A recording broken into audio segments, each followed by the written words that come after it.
think it is sometimes tricky in the Old Testament. I mean, you've got some stories like Ruth and Esther who have got whole books devoted to them. Yes. But most of these stories are told in a couple of sentences sometimes.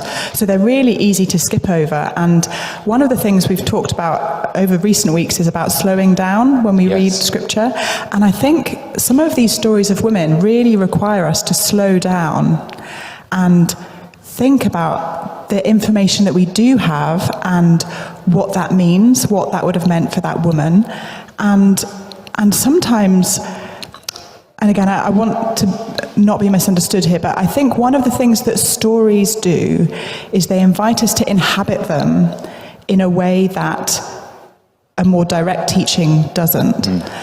And if you're interested in this, the Bible Project has got some great stuff about the Bible as Jewish meditation literature, but it's this idea that it's designed for us to read again and again and again and let it marinate in our minds and then begin to ask questions and see connections between different stories and see patterns that emerge, and sometimes use our sanctified imaginations to fill in some of the gaps.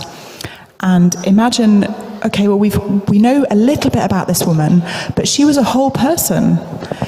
Who was she? What did she do? How did she get here? What's her backstory that brought her to this point? What did she do next?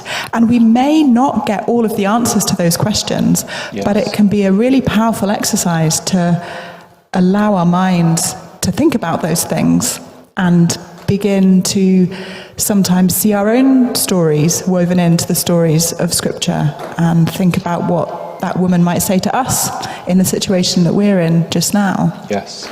So it's a little more creative, but I think without imposing something on Scripture that isn't intended.